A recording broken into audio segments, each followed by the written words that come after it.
Ôi lá nó san vậy. Mai xong rồi.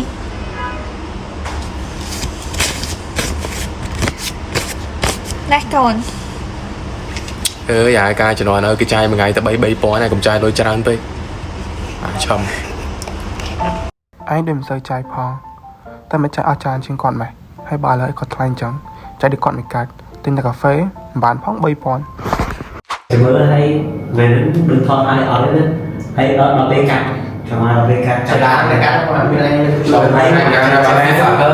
chạy đá chẳng chơi cao mà thấy như mọi như mình xin để sạc coi Yes, mà chơi ra Ôi. Ôi. Hai anh gì ngại là bên tao hay sao đó mày.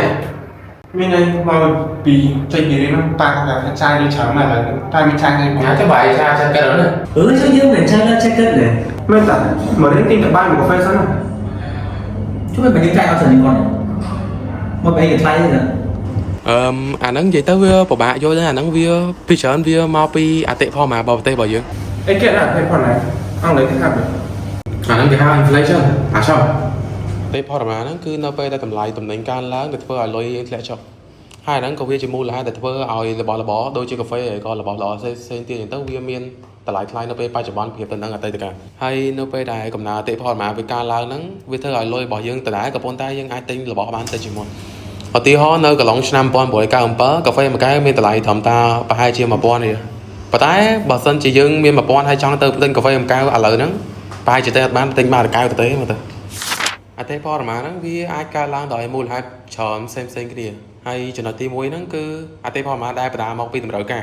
or demand pull inflation អញ្ចឹងចំណុចទី1ហ្នឹងវាកើនឡើងនៅពេលណាដែលមនុស្សចង់បានឬក៏មនុស្សហ្នឹងមានតម្រូវការច្រើនក៏ប៉ុន្តែរបស់មួយហ្នឹងគឺវាមានចំនួនតិចឧទាហរណ៍ថាតម្រូវការរបស់ពលសពថ្ងៃហ្នឹងវា10តោនហើយកសិករផលិតទៅបាន10តោនអញ្ចឹងតម្រូវការហើយនឹងផលិតផលវាមានស្មើគ្នាអញ្ចឹងអ្វីៗគឺវាទៅតាមធម្មតាក៏ប៉ុន្តែឧទាហរណ៍ថាបើសិនជាថ្ងៃមួយវាមានគ្រោះទុរភិក្សឬក៏វាមានខ្យល់ជួយកើតឡើងដែលបំផ្លាញដំណាំពោតហើយកសិករផលិតពោតបានតែ3តោនតែតម្រូវការវានៅ10តោនដែរអញ្ចឹងធ្វើឲ្យតម្រូវការវាច្រើនជាងផលិតផល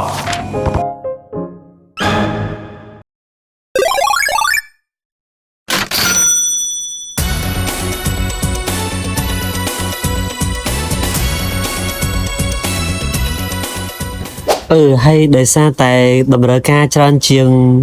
ការផ្គត់ផ្គង់នឹងបានធ្វើឲ្យតម្លៃនៃផលិតផលនឹងវាកើនឡើងជាងមុនអញ្ចឹង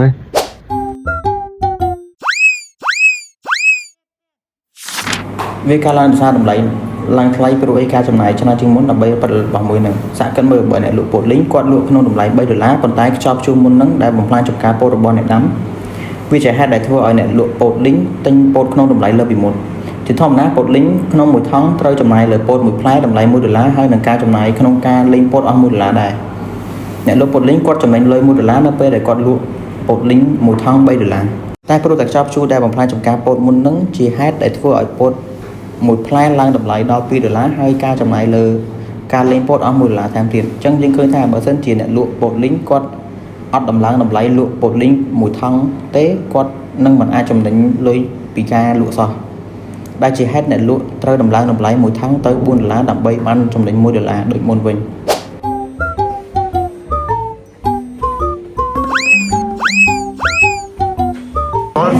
បើតាមមើលទៅមកពីស្រុកខ្មែរយើងឆៃលើ$បានហ្នឹងអញ្ចឹងទៅធ្វើឲ្យតម្រូវការលុយរៀលស្រុកខ្មែរហ្នឹងវាអត់ឡើងចុះខ្លាំងដូចប្រទេសគេ1រ៉ុបឲ្យបានមកគេមែនតាពេលទិញអីភាគច្រើនគេដាក់ទៅលុយ$អស់ណាបងបងអត់ខាងមកពេល$4មកស្គាល់តែអីvậyអឺអត់ច្រើនមកទៅ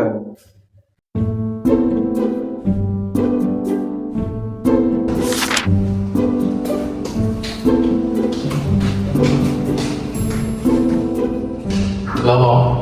rồi món mà đâu vô mà học ra là làm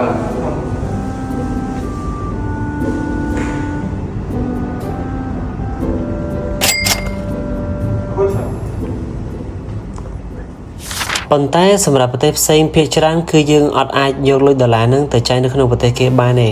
គឺយើងត្រូវតែដូរទៅជារូបិយប័ណ្ណរបស់គេបើយើងប្រើបានឧទាហរណ៍ថាអ្នកជំនួញមកពីប្រទេសវៀតណាមចង់នាំចូលផលិតផលមកពីប្រទេសចិនអញ្ចឹង អ្នកជំនួញមកពីប្រទេសវៀតណាមនឹងត្រូវដូរលុយដុងទៅជាលុយដុល្លារសិនដើម្បីអាចបញ្ជាទិញផលិតផលទាំងអស់ហ្នឹងមកពីប្រទេសចិនបានប៉ុន្តែអ្នកនាំផលិតផលចេញពីប្រទេសចិនហ្នឹង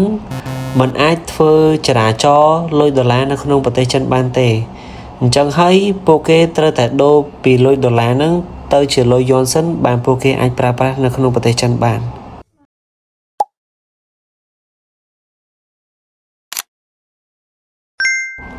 ហើយអានឹងក៏មិនមែនមានតែប្រទេសចិនដែរ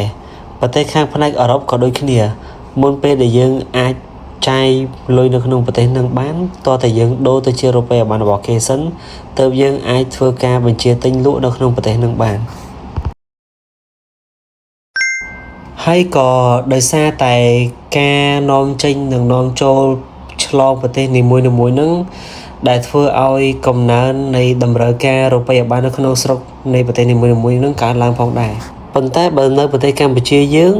បើសិនជាយើងធ្វើការបញ្ជាទិញលក់ជាលុយដុល្លារហើយយើងអាចយកលុយដុល្លារហ្នឹងមកធ្វើចរាចរណ៍នៅក្នុងប្រទេសបានតែម្ដងដោយមិនចាំបាច់ដូរទៅជាលុយខ្មែររៀលទេមកពីអញ្ចឹង inflation rate របស់យើងវាដូចក្នុងដុល្លារដែរ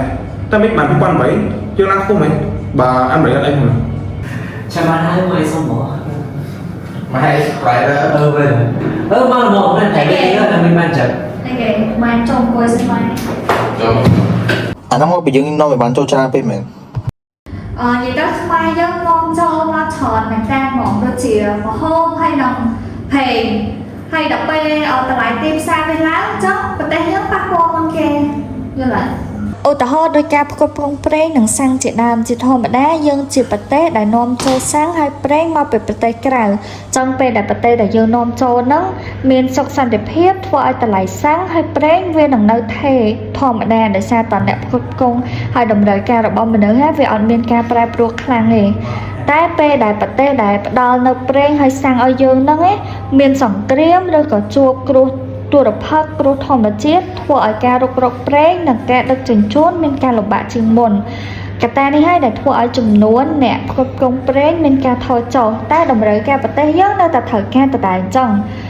ហើយបានប្រេងមានការឡើងថ្លៃដោយសារតែអ្នកផ្គត់ផ្គង់តិចជាងអ្នកត្រូវការហេតុនេះហើយដែលធ្វើឲ្យម្ចាស់អាជីវកម្មដែលយកប្រេងនាំចូលយកមកលក់ហ្នឹងត្រូវការចំណាយច្រើនជាងមុនក៏ប៉ុន្តែចំណូលគាត់គឺអត់មានការប្រែប្រួលទេធ្វើឲ្យម្ចាស់អាជីវកម្មទាំងអស់ហ្នឹងបង្ខំចិត្តឡើងថ្លៃសាំងនៅប្រទេសយើងដែរជាក់ស្ដែងដូចឆ្នាំ2023អញ្ចឹងតម្លៃសាំងមានការឡើងថ្លៃជាអតិបរមាហើយធ្វើម៉េចបើប្រទេសយើងវាចំណាយច្រើនលើសាំងហ្នឹងមិនចាំបាច់ការ COVID ហ្នឹង inflation យើងមិនតែត្រូវសោះតែយើងច្រើនតិចហ្នឹងមែនទេការមកពីដំបូងហ្នឹងយើងធ្លាក់ចុះដោយសារមកសតវត្សទីឡើងដល់ហើយ tourist នៅខ្មែរក៏ធ្លាក់ចុះដែរចឹងតែការប៉ុន្តែspending យើងឡើងមិនឡើងមិនអ្នកគ្នាអាចមកហៅខ្ញុំបានដោយអានេះណាអ្នកគ្នាតាម$8ទេល្អប្រើមែនតែម្ដងសំខាន់ណាស់ដាក់ចូលមុខ smooth មែនតែពលាជូនតែម្ដង$8តម្លាក់លេខតម្លាក់ទីតាំងឥឡូវណាអ្នកគ្នាដោយសារ Hello អាបានមកដល់ដោយសារតែ COVID ហ្នឹងខ្មែរយើងគឺ use QR ហើយគឺច្រើនទីតាមអនឡាញយល់អត់ហើយគេ pay លុយតាមអនឡាញនេះបងសុក QR មួយចាំតិច